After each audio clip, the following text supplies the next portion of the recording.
আজকে আবার একটা খাবার নিয়ে চলে এসেছি, বানাবো।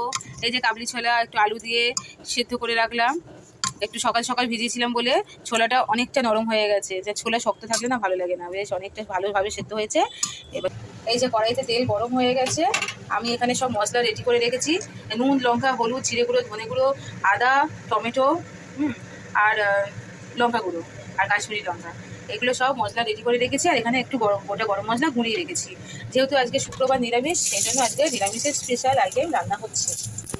এই দিয়ে দিলাম গোটা গরম মশলা তেলের মধ্যে, তারপরে দিয়ে দেবো একটা তারপরে মশলাগুলো একসাথে। যেহেতু অল্প অল্প করে মশলা দিয়ে আমি রান্না করতে একদমই পারি না, কোনটা কম বেশি হয়ে যায়, সেই জন্য আমি সব মশলা একসাথে রেডি করে রাখি।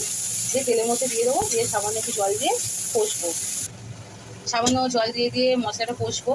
হ্যাঁ, এখানে তো আর রসুন পেঁয়াজের গন্ধের ব্যাপার নেই, আজকে আদা জিরে দিয়েই হচ্ছে।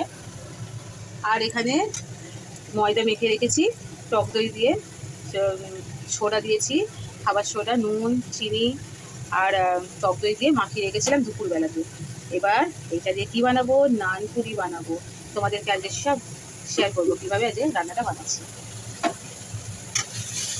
রান্নাটা একটা মিস হয়ে গেছে, গোড়া জিরেটা দিতে ভুলে গেছি, তো কোনো ব্যাপার না, গুঁড়ো মশলাতে জিরে রয়েছে। দেখো মশলাটা কালারটা এত সুন্দর চলে এলো। এইবার দেবো সিদ্ধ কাবলি ছোলাটা। এই সিদ্ধ কাবলি ছোলা আর আলু সেদ্ধটা এর সাথে মিশিয়ে দিলাম। দেখো জাস্ট মশলাটা কষার পরে কালারটা কেমন এসেছে, অসাধারণ কালার এসেছে। তো খাবারটা আজকে বেশ জমে যাবে। পেঁয়াজ রসুন ছাড়া কিন্তু নিরামিষ তরকারিও খুব সুন্দর লাগে, একদম আঙুল চেটে মনে হয় খাওয়া যায়, তাই তো? এই কাবলি ছোলা তোমরা কেমন খাও? নিরামিষ খাও নাকি আমিষ খাও? অবশ্যই কমেন্টে জানিও। তো এটা কিছু তো এতে জল অ্যাড করবো না, সামান্য জল অ্যাড করবো, বেশি করবো না। বাকিটা সিদ্ধই রয়েছে, মশলাটা পুড়বে। কিছুক্ষণ চাপা দেবো, দিয়ে নামিয়ে দেবো, একটু গরম মশলা দিয়ে দেবো, ব্যাস আমার কাবলি ছোলা রেডি হয়ে যাবে। কাবলি ছোলার তরকারি রেডি হয়ে গেছে।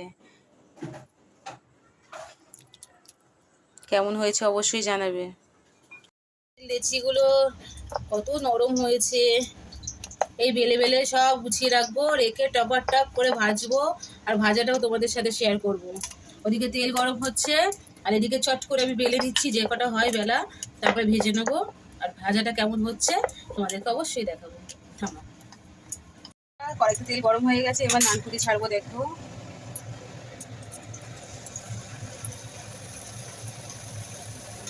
দেখো কত সুন্দর হচ্ছে, দেখেছো? দোকানের মতন হচ্ছে কি না বলবে সবাই, অবশ্যই জানাবে আমাকে। আমি তোমাদের কমেন্টের আশায় বসে থাকবো।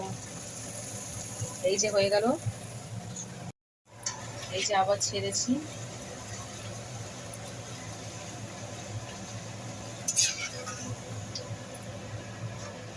এমনি ভাবে বেলবো আর ভাজবো।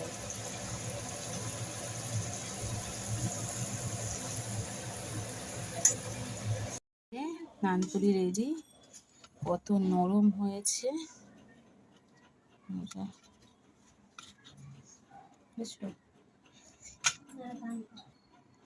এই কাবলি ছোলা অর্থাৎ ছানা দিয়ে নানপুরি।